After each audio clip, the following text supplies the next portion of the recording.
ఒక్కసారి కొమ్మూరి గోల్డ్ కి కాల్ చేయండి. తాకట్లో ఉన్న మీ బంగారాన్ని విడిపించి మార్కెట్ ప్రైస్ కి వాళ్ళు కొనుక్కుని మిగతా డబ్బులు మీకు ఇచ్చేస్తారు. హాయ్, వెల్కమ్ టు మన టీవీ. మన టీవీ మన కోసం.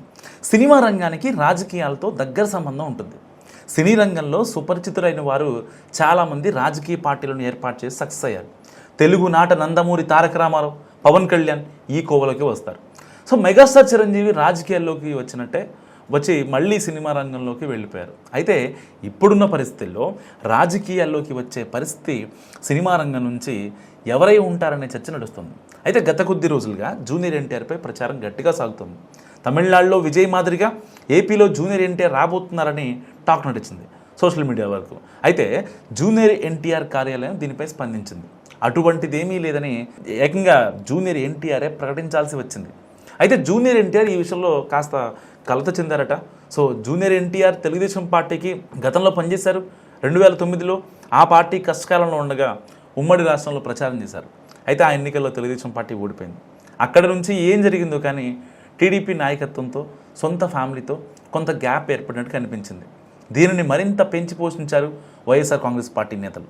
తరచూ రెచ్చగొట్టే ప్రయత్నం చేశారు మాజీ మంత్రి కొడాలి నాని. పదే పదే జూనియర్ ఎన్టీఆర్ను తొక్కేశారంటూ సంబోధించారు. తెలుగుదేశం పార్టీ నందమూరి తారక రామారావుది అని దానికి వారసుడు జూనియర్ ఎన్టీఆర్ అన్నట్టు మాట్లాడారు. వైసీపీలో ఉంటూ తెలుగుదేశం పార్టీ గురించి మాట్లాడుతూ ఆ పార్టీ నాయకత్వాన్ని ఇరకాటంలో పెట్టే ప్రయత్నం చేశారు. తెలుగుదేశం పార్టీ నుంచి గెలిచి వైఎస్ఆర్ కాంగ్రెస్ పార్టీలోకి ఫిరాయించారు వల్లభనేని వంశీమోహన్. ఆయన సైతం జూనియర్ ఎన్టీఆర్ మనిషిగా ముద్రపడ్డారు. జూనియర్ ఎన్టీఆర్ చుట్టూనే రాజకీయ ప్రకటనలు చేసేవారు. సహజంగానే టీడీపీ నాయకత్వంతో జూనియర్ ఎన్టీఆర్ గ్యాప్ మరింత పెరిగేందుకు ఈ ఇద్దరు నేతలు కారణమయ్యారు. అయితే వైఎస్ఆర్ కాంగ్రెస్ పార్టీలో పనిచేస్తూ తెలుగుదేశం పార్టీ నాయకత్వాన్ని టార్గెట్ చేసుకునేవారు. ఈ క్రమంలో జూనియర్ ఎన్టీఆర్ పేరును తెరపైకి తెస్తూ వారిద్దరూ చేసిన రాజకీయం నిజంగా అంతా ఇంత కాదు. ఒకానొక దశలో జూనియర్ ఎన్టీఆర్ జగన్మోహన్ రెడ్డికి స్నేహితుడు అనేంత రేంజ్లో ప్రచారం చేశారు. సహజంగానే అప్పటి వరకు జూనియర్ ఎన్టీఆర్పై గౌరవభావంతో ఉన్న టీడీపీ కార్యకర్తలు ఈ చర్యలతో ఆయనపై ఉన్న గౌరవాన్ని, అభిమానాన్ని వదులుకున్నారు. జూనియర్ ఎన్టీఆర్ తెలుగుదేశం పార్టీలోకి వస్తే ఆహ్వానిస్తామని ఆ పార్టీ వర్కింగ్ ప్రెసిడెంట్ లోకేష్ ప్రకటించారు. కలిసి పనిచేసేందుకు సిద్ధంగా ఉన్నట్లు కూడా సంకేతాలు పంపించారు.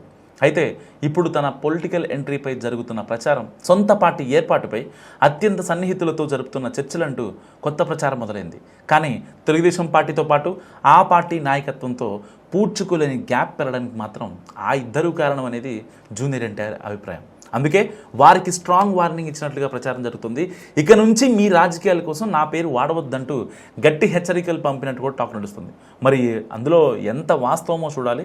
ఆయన ఆల్రెడీ రియాక్ట్ అయ్యారు. నా పేరు ఎలాంటి సందర్భాల్లోనూ ఎక్కడా కూడా నాకు సంబంధం లేనటువంటి విషయాల్లో నన్ను పొలిటికల్గా లాగొద్దు అంటూ చాలామంది వైసీపీ నాయకులు ఎవరైతే మెహర్బానీ చేస్తున్నారో వాళ్ళందరికీ అదిరిపోయే కౌంటర్ ఇచ్చారు ఎన్టీఆర్.